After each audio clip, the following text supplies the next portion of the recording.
Welcome to Maheshan IAS. Your rank is our responsibility. Hello, Jai Hind. Welcome to Maheshan IAS digital platform once again. Very good morning to all of you.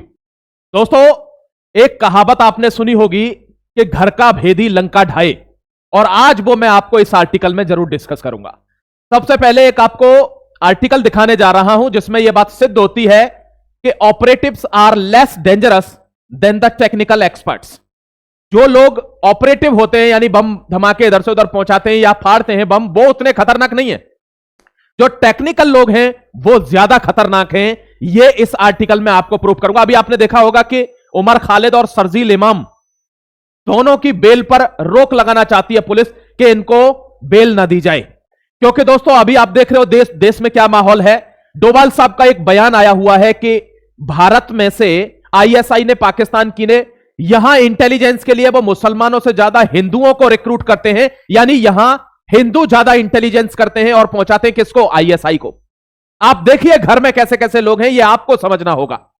और दोस्तों एक बात ध्यान रखना, क्योंकि अब ये हर लेवल को पार कर चुका है मामला। और भी बहुत सारी खबरें आपको मैं लेकर आया हूं, चाहे वो खबर बांग्लादेश की हो, हसीना की, चाहे वो जोहरान ममदानी की खबर हो कि जो चाहता है, अमेरिका में पहली बार चुनाव जीता है और चाहता है कि पूरा न्यूयॉर्क अब अरेबिक न्यूमरल्स सीखे। चलिए आगे बढ़ता हूं और डिस्कस करता हूं आपके सामने एक जबरदस्त आर्टिकल। बहुत ध्यान से आर्टिकल को समझने का प्रयास करना, एक एक चीज क्लियर करूंगा। ये आफ्टर पुलवामा है। पुलवामा के बाद प्रधानमंत्री नरेंद्र मोदी का ये जो एक्सप्रेशन था, बॉडी लैंग्वेज थी, वो इस टाइप की थी: India will identify, track and punish every terrorist, PM Modi on Pahalgam attack, global warning.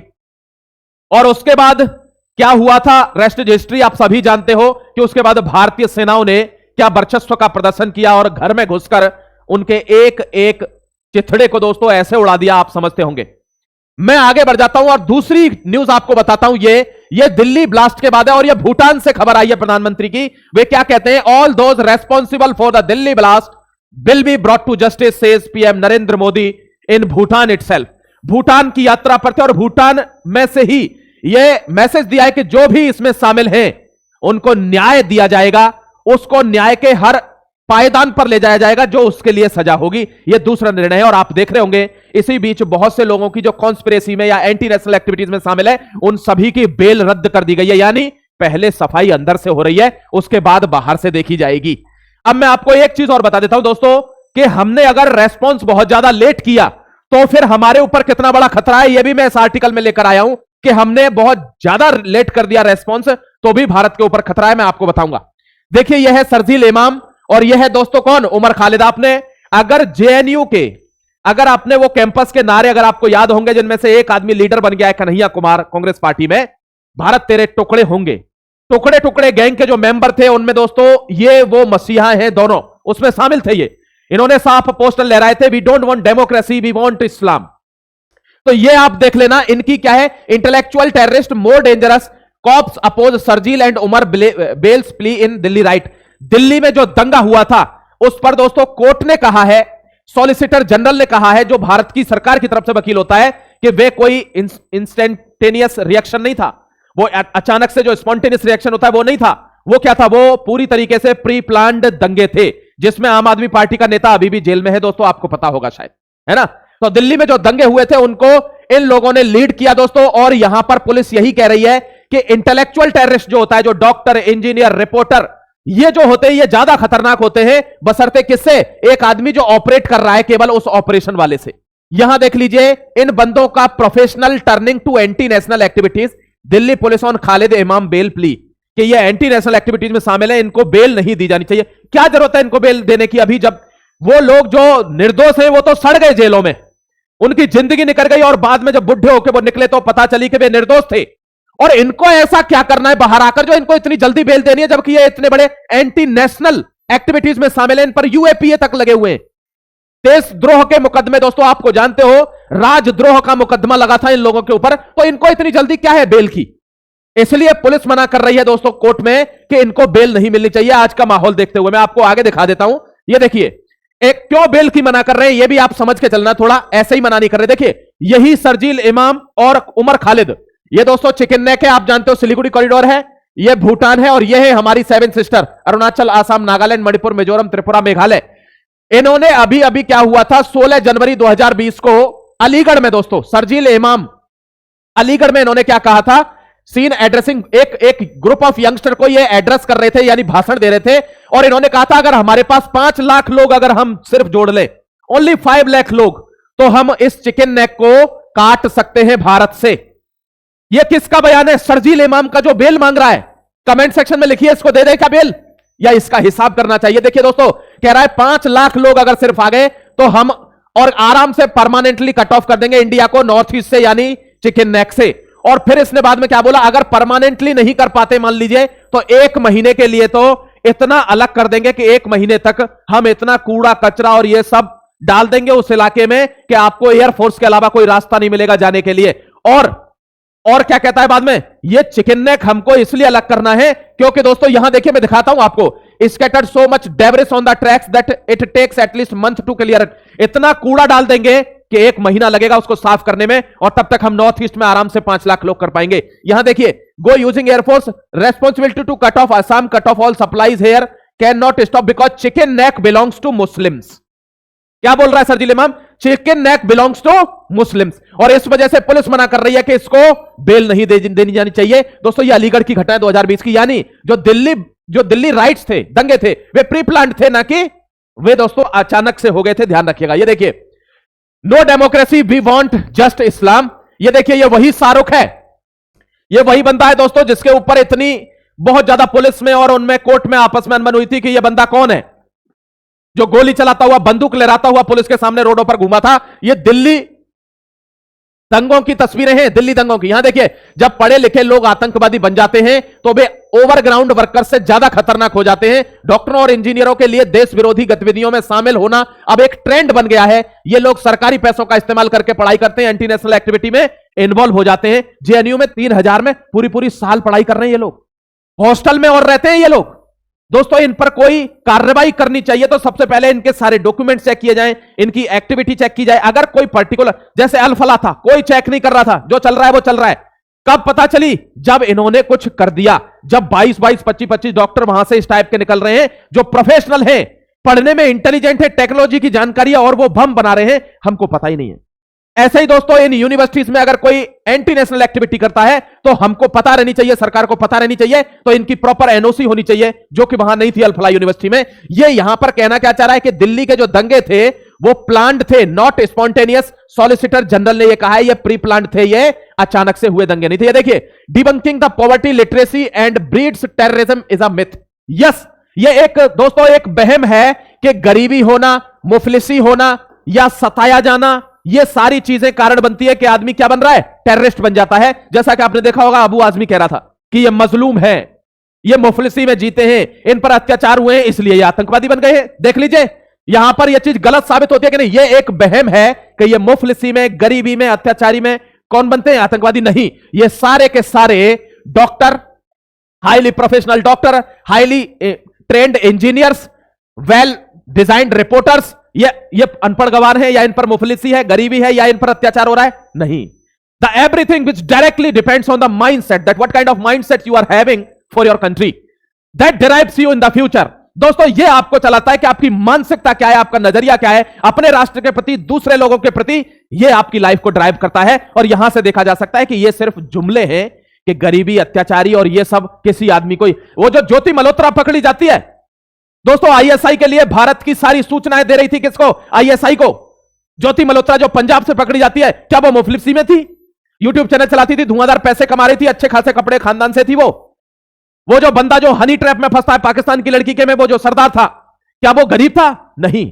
ध्यान रखना, that is called mentality which derives you towards your country. ये सारे लोगों को फांसी की सजा हुई है, एक को उम्र कैद हुई है, 7 आतंकियों को फांसी और एक को उम्र कैद। कहां? जो भोपाल उज्जैन ट्रेन ब्लास्ट हुआ है लखनऊ में, दोस्तों ध्यान रख लेना, एनआईए कोर्ट ने यह फैसला सुनाया है। मोहम्मद फैजल, मोहम्मद खान, मोहम्मद अजहर, मोहम्मद मुजफ्फर, मोहम्मद दानिश, मोहम्मद आतिफ ईरानी, सैयद आमिर हुसैन, सैफुल्ला, आसिफ इकबाल रॉकी, सारे लोगों को सजाए मौत हुई है, और दोस्तों एक को हुई है उम्र कैद। ध्यान रखिएगा। ये देखिए, अब मैं क्या कह रहा हूं कि debunking the poverty, atrocities and illiteracy, this are myth, nothing else. ये केवल एक वहम है और कुछ नहीं है। ये सारे प्रोफेशनल जो मैं आपको दिखा रहा हूं, 35 पिक्चर्स आर देयर, और ये 35 लोग कोई भी ऐसा नहीं है जो हाईली टेक्निकल ग्रेजुएट नहीं हो, जो हाईली क्वालिफाइड नहीं हो, जो विदेशों से नहीं पढ़ के आ रहा हो, जिसके विदेशों से कनेक्शन नहीं हो, जो गरीब हो, ऐसा एक भी नहीं है इनमें।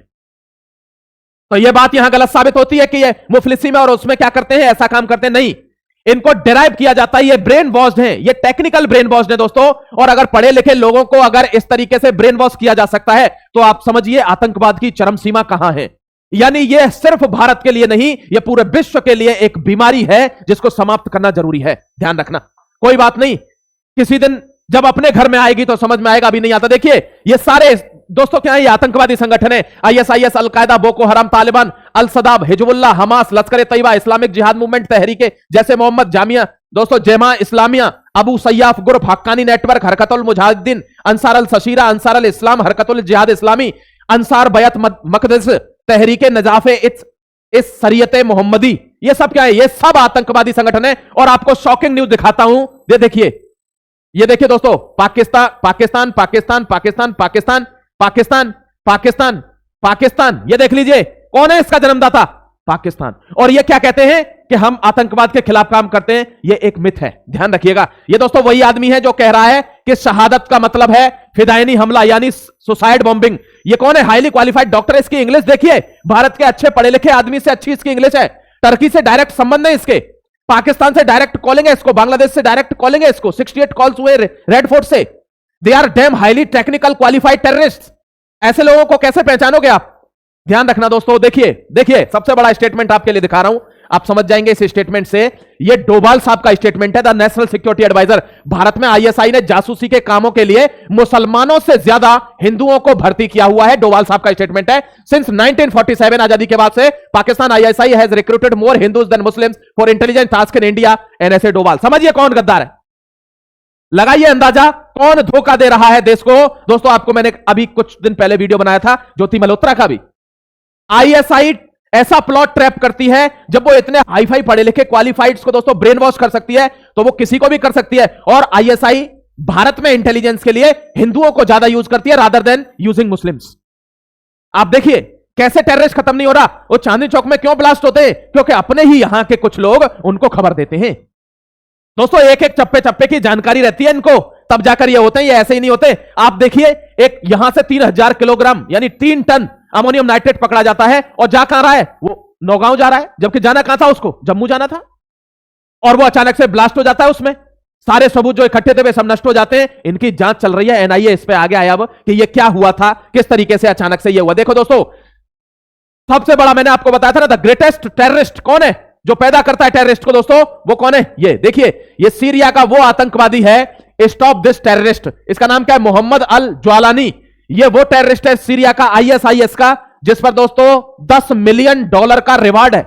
$10 मिलियन का रिवॉर्ड है इस पे। किसने दिया है, अमेरिका ने इसको डेजिग्नेटेड टेररिस्ट बनाया है। America made that terrorist the president of Syria, also removed him from the most wanted list. Today the same terrorist is Donald Trump's guest in the white house.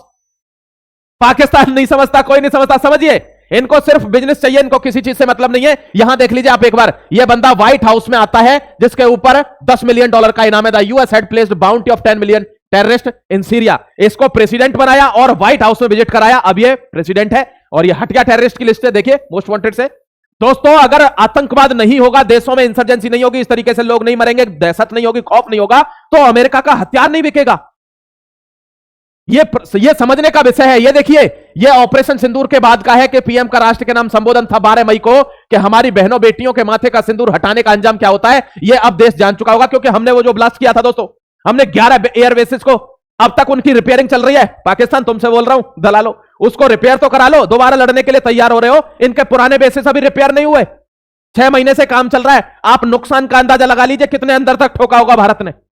ये देखिए, मैं क्यों कह रहा था कि भारत बहुत ज्यादा लेट होता है, तो दिक्कत होगी दोस्तों हमको भी। देखिए, Bangladesh at the edge of storm, sudden madrasa shutdown near Dhaka signals deepening ISI terror footprint in South Asia. जैसे ही दोस्तों अल-फलाह यूनिवर्सिटी से ये गिरफ्तार होते हैं, जैसे ही ये सारा रैकेट खुलता है, रात को कश्मीर टाइम्स में रेड पड़ती है, वहां से AK-47 की गोलियां मिलती हैं, और वैसे ही बांग्लादेश में रातों रात एक मदरसा खाली हो जाता है जिसमें बहुत कुछ रखा हुआ था। यानी Bangladesh is the new terror hub for attacking India. वहां कौन है? हाफिज सईद बैठा हुआ है भारत को अटैक करने के लिए। पूरे साउथ ईस्ट एशिया में अब सबसे बड़ा हब बन रहा है कौन? बांग्लादेश। अटैक करने के लिए रातों रात वहां के अगल बगल वाले लोग भी कहते हैं 20 नवंबर देखिए कि अचानक से इतना ज्यादा सामान ऐसे कैसे खाली हो गया। यहां बहुत सैकड़ों लोग थे, मदरसा एकदम एम्प्टी। इसका मतलब वहां कोई कॉन्स्पिरेसी चल रही थी और जिसको दोस्तों उनको लगा कि यहां छापा पड़ सकता है, इमीडिएटली वो खाली हो गया इंटेलिजेंस सोर्सेस से। आप देखिए क्या हो रहा। तो भारत यहां देखिए, आप देखिए teachers administrators alliances lied having behind ghost buildings unanswered question. यानी इतने लोग थे वहां पर, अलग अलग डेलीगेट्स, टीचर्स, बहुत सारी चीजें जो अचानक से खाली हो गई, सब छोड़ के भाग गए। वहां एकदम एम्प्टी कर दिया, घोस्ट मदरसा बना दिया खाली। तो कुछ तो बहुत बड़ी कॉन्स्पिरेसी भारत के खिलाफ चल रही है, ये आप भी जानते होंगे। ये देखिए दोस्तों, मैं क्यों कह रहा था India fully prepared, navy vice chief Pak to set induct China made submarines. यानी पाकिस्तान के साथ चाइना मिल चुका है और चाइना दोस्तों उसको लगभग 20 से 24 सबमरीन्स देने वाला है। तो भारत को जो रेस्पॉन्स है वो थोड़ा रैपिड करना होगा, क्योंकि फिर पाकिस्तान को इधर से अजरबैजान हथियार दे रहा है, उधर से टर्की दे रहा है। दोस्तों अमेरिका से खरीदने का पैसा नहीं है इसके पास, ये गरीब है, भिखारी है। और उसके बाद दोस्तों चाइना इसकी हेल्प कर रहा है भारत के खिलाफ। तो अगर हम रेस्पॉन्स लेट करते हैं तो इस पर बहुत से हथियार आने की उम्मीद है कि ये बहुत से हथियार इस पर आ जाए। देखिए ये पहला बंदा है जो न्यूयॉर्क में चुनाव जीता है दोस्तों, ध्यान रखना। इसका नाम है जोहरान ममदानी। ये क्या कह रहा है कि मैं चाहता हूं हर न्यूयॉर्क स्कूल में अरेबिक न्यूमरल्स सिखाए जाएं। देखिए हम यहां पर अपने यहां कुछ जोड़ने की बात कर देते हैं ना, रोडों पे लोग आ जाते हैं रोडों पे। ये पहली बार वहां चुनाव जीता है, पहली बार में ही अरेबिक न्यूमरल्स घुसा रहा है। सही जा रहा है ये, क्योंकि जैसे ही ये जीता था दोस्तों, इसके समर्थकों ने अमेरिका के यूनाइटेड स्टेट्स के जो झंडे हैं, न्यूयॉर्क के झंडे उखाड़ उखाड़ कर फेंक दिए थे और वहां सरिया का झंडा लगा दिया था। आप ध्यान रखिएगा जोहरान ममदानी का। यहां देखिए ये दोस्तों हसीना को हमसे मांग रहे हैं, डोभाल साहब से मीटिंग हो रही है फजीउर रहमान की, और वो जो मीटिंग है दोस्तों वो कह रहा है कि हमको हसीना को दे दो। लेकिन भारत ने, अभी आपको बता देता हूं, क्लियर मना स्टांस कर दिया है कि नहीं, जो सरकार इन पर आरोप लगा रही है वो नॉन इलेक्टेड सरकार है, वो चुनाव से नहीं बनी है, तो हम हसीना को नहीं दे सकते, भारत नहीं ही देगा, टेंशन मत लीजिएगा। अब कोई भी डेवलपमेंट इसमें आता है मैं आपको बताऊंगा। ये अब तक की लेटेस्ट न्यूज थी जो मैंने आपके साथ शेयर करी है। आप महेशन आईएएस से जुड़े रहना और भारत में क्या चल रहा है ये जानकर आपको बहुत ज्यादा सतर्क भी रहना है, क्योंकि आपको देश के साथ खड़ा रहना होगा। दुश्मन बहुत है यहां पर। मिलता हूं आपसे फिर एक और वीडियो में, तब तक के लिए अपना ख्याल रखिए, खुश रहिए। जय Hind, Vande Mataram, God bless you.